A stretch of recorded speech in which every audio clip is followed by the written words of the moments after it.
여기서 여러분들과 같이 그 문자열, 그 다음에 배열, 그 다음에 이제 디버깅 이 세 가지를 다루도록 하겠습니다. 먼저 문자열에 대해서 잠깐 설명드리면 이제 자료형이죠. 문자열은 자료형 중에 하나입니다. 근데, 문자열에 관련된 내용들이 별도의 이렇게 챕터로 장으로 이렇게 설명되는 데 이유가 있겠죠. 가장 중요한 이유는 뭐냐면 실제 우리가 다루는 자료형들 보면 뭐 인트형도 있고요. 그 다음에 이제 그 플로트, 더블, 그렇죠? 이게 뭐 이런 자료형들이 다 뭐냐면 숫자를 다루기 위한 자료형인데 실제적으로 가장 많이 사용되는 자료형은 문자열입니다. 문자열. 그러다 보니까 문자열에 관련된 문자열은 별도의 클래스로 존재합니다. 별도의 클래스. 이 부분 여러분들 꼭 아셔야 돼요. 별도의 클래스로 존재합니다. 그래서 스트링이라고 하는 클래스가 있어요. 스트링 클래스. 이 스트링 클래스에 의해서 문자열은 다뤄진다라고 하는 거고, 다시 한번 말씀드리겠지만 클래스 이름, 자바의 JDK에서 기본적으로 제공되는 JDK에서 제공되는 클래스의 이름은 다 첫 번째 알파벳은 대문자로 시작됩니다. 자, 그래서 여러분들이 이제 문자열이라고 하는 거에 대한 내용을 배울 거다라고 하는 것을 알아두시면 되겠고요. 두 번째는 이제 그 지금까지 이제 우리가 변수를 배웠는데요. 변수를 배웠는데 변수 뭐 예를 들어 i에는 뭐 10이 들어갔다 그러면 자 변수에 저장될 수 있는 값은 한 개의 값만 저장되죠. 그렇죠? 근데 이제 그 여러 개의 자료를 저장하고자 한다. 근데 여기 여러 개의 자료도 아무런 자료가 아니라 같은 자료형입니다. 같은 자료형을 갖는 여러 개의 자료죠. 를 실질적으로 우리가 다룰 필요가 있습니다. 특히나 이제 여러분들 뭐 학생들의 평균을 구한다든가 학생들의 이제 합을 구한다든가 그러면 그 학생이 50명이다 그러면 50개의 변수를 우리가 가질 수는 없죠. 그래서 여러 개의 자료값을 갖는 변수를 보통 변수를 처리하기 위해서 그런 자료를 처리하기 위해서 배열이 필요합니다. 그리고 자바에서는 배열 어레이 중에서 어레이 리스트라고 하는 별도의 클래스를 제공합니다. 자, 그러면 어레이하고 어레이 리스트의 차이점은 뭐냐면 어레이는 기본적으로 크기가 고정되어 있다는 겁니다. 그러니까 배열에 담을 수 있는 자료의 개수가 딱 정해져 있는 반면에 어레이 리스트는 다시 말씀드리면 가변 길이다. 가변 길이. 길이가 고정되어 있지 않다라고 하는 거죠. 그래서 사실은 꽤 많이 어레이 리스트가 사용됩니다. 자, 우리가 그 처리해야 될 자료가 아직 정해져 있지 않다 그러면 어때요? 뭐 어레이를 쓰게 되면 불필요한 자료를 불필요하게 큰 어레이를 선언해 줘야 되거든요. 만들어 줘야 되는데 그런 문제를 해결할 수 있는 게 어레이 리스트입니다. 마지막으로 디버깅에 대해서 다룰 겁니다. 디버깅. 여기 앞에 D가 붙은 거 보니까 이게 접두사죠. 버그를 없앤다라고 하는 겁니다. 이게 그 디버깅의 어원에 대해서는 여기서 설명드리지 않을 거고요. 디버깅이라고 하는 것은 문법 오류가 아니에요. 문법 오류가 아니라 프로그램이 수행하는 과정, 프로그램 수행 과정에서 오류가 발생할 때 이걸 이제 런타임이라고 합니다. 런타임 프로그램이 실행하는 과정에서 오류가 발생할 때 그 오류의 원인을 우리가 찾아보자라고 하는 겁니다. 대부분을 여러분들이 이제 그 어떻게 프로그램의 오류를 찾게 되냐면 프로그램에 오류가 있을 법한 곳에 보통 프린트를 하죠. 뭐 해당되는 변수들 같은 거 이렇게 프린트 하는데 이렇게 프린트 해가지고 이렇게 그 오류를 찾는 방법도 있겠지만 조금 더 도구, 이클립스에서 제공하는 도구를 좀 활용해 보자 라고 하는 내용이 여기서 다뤄지게 된다 라고 하는 겁니다. 그래서 지금 챕터 5장 챕터 5장은 챕터 5장은 조금 옴니버스 형태로 되어 있습니다. 여러 개의 주제인데요. 세 가지 주제를 다룹니다. 첫 번째 문자열, 두 번째 배열, 세 번째 디버깅, 이 세 가지를 다루고요. 먼저 여러분들과 같이 다룰 내용은 이제 문자열이 되겠습니다. 자, 이제 우리가 배울 내용이 이제 문자열인데요. 문자열은 이제 여기 보시는 것처럼 우리가 문자열 변수를 일단 선언하고 해당되는 문자열 변수의 값을 이렇게 할당할 수가 있습니다. 그래서 보시면 알겠지만 일반 뭐 정수형 변수 int라든가 또는 이제 float와 같은 변수의 선언하는 부분하고 변수의 값이 배정되는 부분, 값이 이제 배정되는 거, 값이 이제 생성되는 거죠. 값이 이제 저장되는 거하고 겉으로 봐서는 별 차이가 없습니다. 보면 아시겠지만 여기 변수 선언하고요, 스트링 변수 선언하고 해당되는 변수에다가 이렇게 문자를 넣었습니다. 자, 그리고 여기 나와 있는 것처럼 이거는 문자열 변수 s1, 스트링 변수 s1에다가 지금 안녕 자바라고 하는 문자열 상수를 집어넣는 거죠. 이게 문자열 상수를 우리는 리터럴이라고 합니다. 문자열 상수 리터럴이라고 하는데요. 이렇게 리터럴을 넣습니다. 그러면 이제 사실은 여기 있는 것처럼 s1의 값이 여기 있는 것처럼 안녕 자바 느낌표라는 형태의 값으로 저장이 되는 거죠. 그래서 이게 사실은 변수를 선언하고 변수를 초기화하는 과정인데요. 자, 여기서 여러분들이 먼저 알고 넘어야 될 게 하나 있습니다. 먼저 자, 실제적으로 스트링 변수는 실제적으로 이게 객체를 참조한다는 거죠. 객체를 참조한다는 겁니다. 또 다른 말로는 좀 더 쉽게 얘기하면 자바의 스트링은 뭐다? 클래스라는 겁니다. 클래스. 자바의 스트링은 클래스입니다. 자, 그러니까 너무 당연한 거지만 여기 나 있는 그 변수는 여기 있는 거죠. S1과 같은 문자열 변수는요. 객체를 참조하는 변수이고요. 자, 그렇다면 우리가 그 클래스 서클이라고 하는 클래스를 사용해서 C1 equal new circle 이렇게 생성을 했던 거 기억나시죠?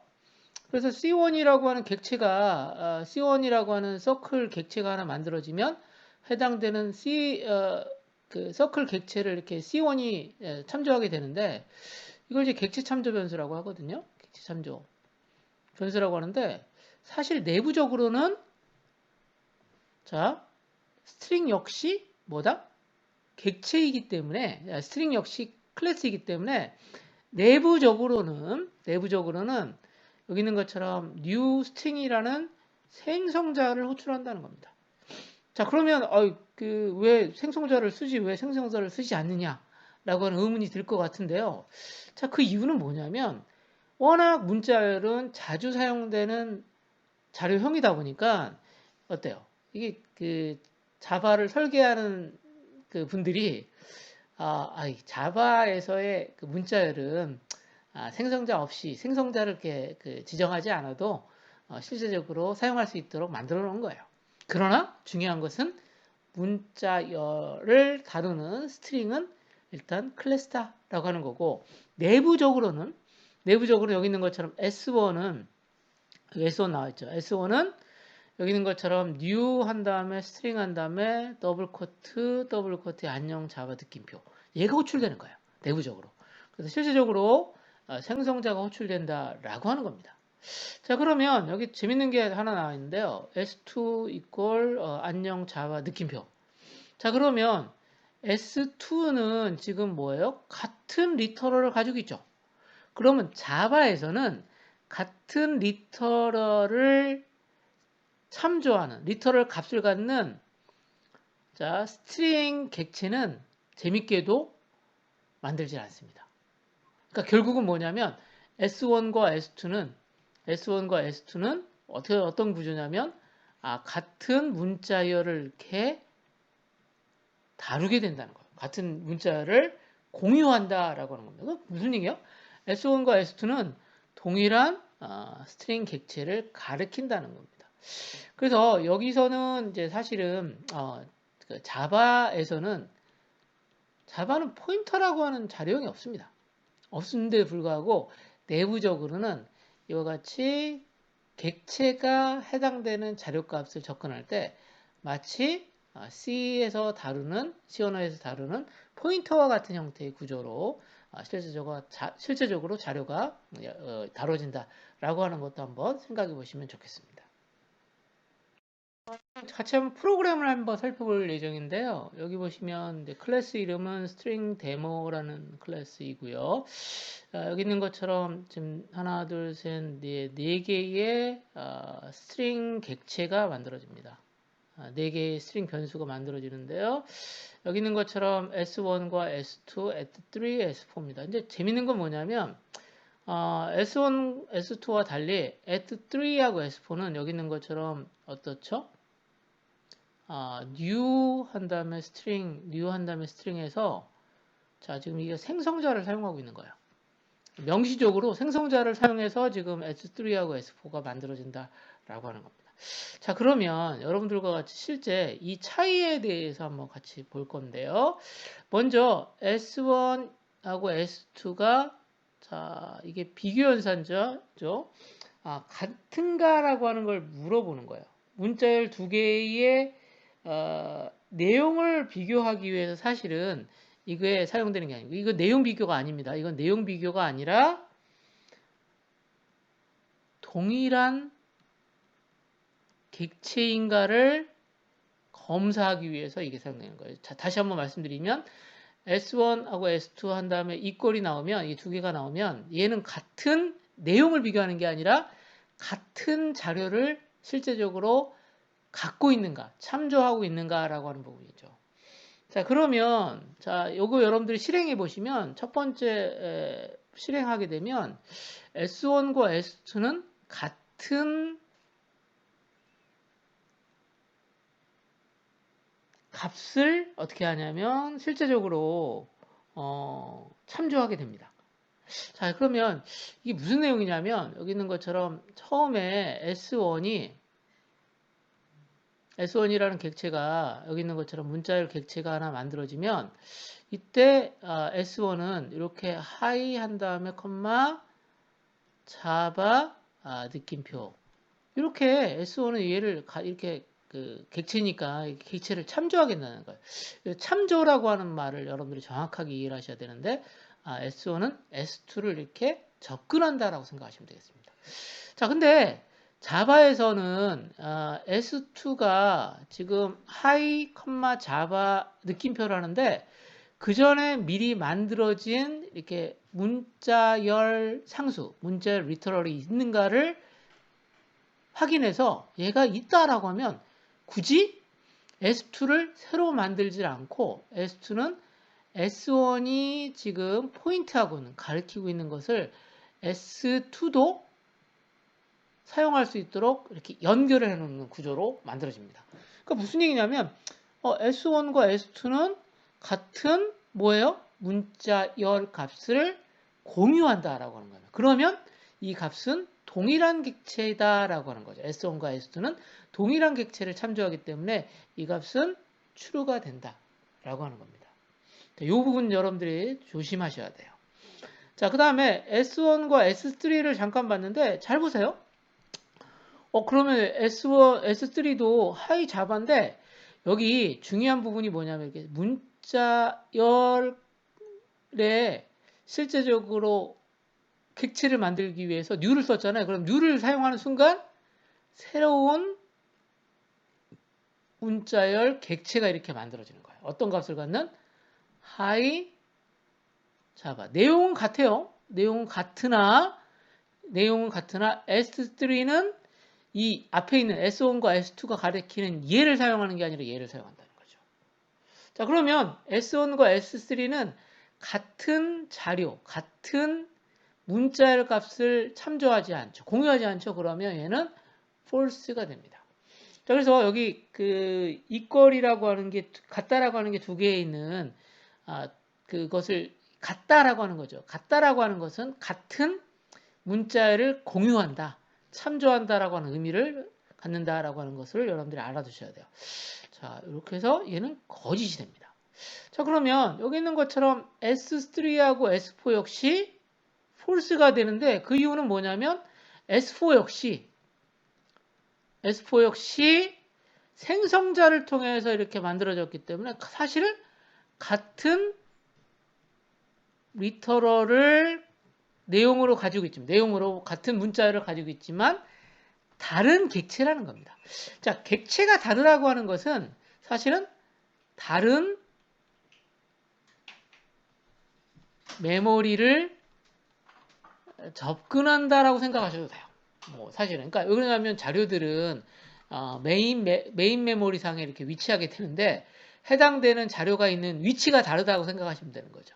그렇죠? 그러니까 무슨 얘기냐면 얘하고 얘는 내용은 같으나 다른 곳에 있는 값인 거죠.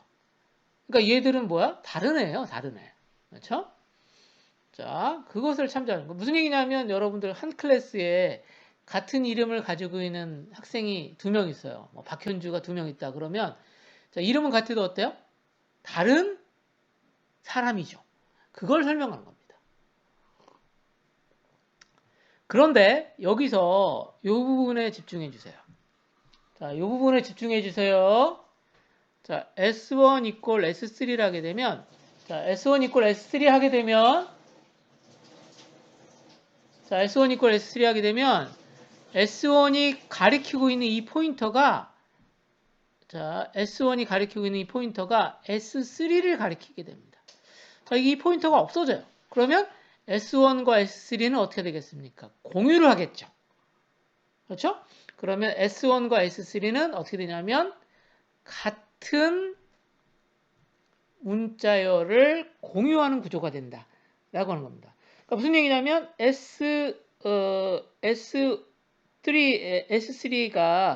S3를 S1에 이렇게 배정하게 되면 사실은 S3가 접근하는 곳의 주소를 S1이 갖게 되기 때문에 같은 곳을 가리킨다 라고 하는 의미로 이해를 하셔도 되겠습니다. 그래서 여기 보시면 S1과 S2는 지금 같은 자료, 같은 내용을 접근한 같은 동일한 객체를 참조하고요. 그 다음에 S4, S3하고 S4는 다른 문자열을 각각 접근하게 됩니다. 그러면서 여기 있는 것처럼 S3의 값이 S1에 저장되는 순간 S3는 S3와 같은 곳을 접근하는 구조가 된다라고 하는 부분이죠. 이게 사실은 좀 중요한 부분이기 때문에 여러분들한테 설명을 다시 한번. 자, 그래서 다시 한번 말씀드리면 이게 이제 이게 같다 또는 같지 않다라고 하는 이게 비교 연산자잖아요. 비교를 위해서 사용되는 연산자인데 이 두 개의 연산자는 문자열의 내용을 비교하는 게 아니다는 거예요. 자, 다시 한번 문자열의 내용을 비교하는 게 아니라 같은 객체인지 같은 자료를 공유하고 있는지를 검사하기 위한 거다는 거고요. 자, 그래서 S3하고 S1이 지금 다른 객체, 내용은 같으나 다른 객체를 참조하는 순간이죠. 그런데 S3의 값을 S1에 이렇게 배정하게 되면 이게 무슨 효과를 갖냐면 얘가 만약 100번지에 있고 얘가 200번지에 있다라고 하면 자, 어떤 거예요? S1도 100번지가 아니라 여기 있는 것처럼 200번 지금 200번지가 아니라 지금 100번지에 있는 값을 S1이 가리키게 된다는 거죠. S1이 200번지가 아니라 100번지를 가리키는 거예요. 자, 그러면 이 200번지에 있는 애는 어떻게 될까요? 얘는 뭐예요? 아무도 가리키는 애가 없네? 그렇죠? 자, 그러면 얘는 사실은 뭐예요? 사실은 자료값은 존재하지만 메모리를 차지하고 있지만 뭐예요? 사용할 사람이 아무도 없는 거죠. 자, 그러면 이게 마치 뭐랑 비슷한 거냐면 자, 이 쓰레기라고 합니다. 이게 개비지가 되는 겁니다. 그래서 이러한 자료들, 참조하는 값이 없는 이런 자료들은 어떤 변수 여기 있는 것처럼 그 객체에 의해서 객체 참조 변수. 자, 얘는 이제 객체 참조 변수예요. 객체 참조 변수에 의해서 접근되지 않는 이런 애들은 이런 값들은 자, 여기 나와 있는 것처럼 개비지 컬렉터라는 애를 통해서 자동으로 수거된다라고 하는 거예요. 그러니까 자동으로 수거된다라고 하는 것은 이 공간을 다른 사람이 쓸 수 있도록 자, 제공한다는 거죠. 근데 이런 공간이 매우 계속 늘어난다면 어떻게 되겠어요? 컴퓨터에 공간은 있으나 실제적으로 어떻게 되겠어요? 참조할 수 있는 실제 사용할 수 있는 공간들이 없게 되는 문제가 생기기 때문에 자바에서는 이러한 개비지 컬렉터, 메모리를 관리하는 부분들을 자바 시스템에서 실제적으로 다루고 있다라고 하는 부분입니다.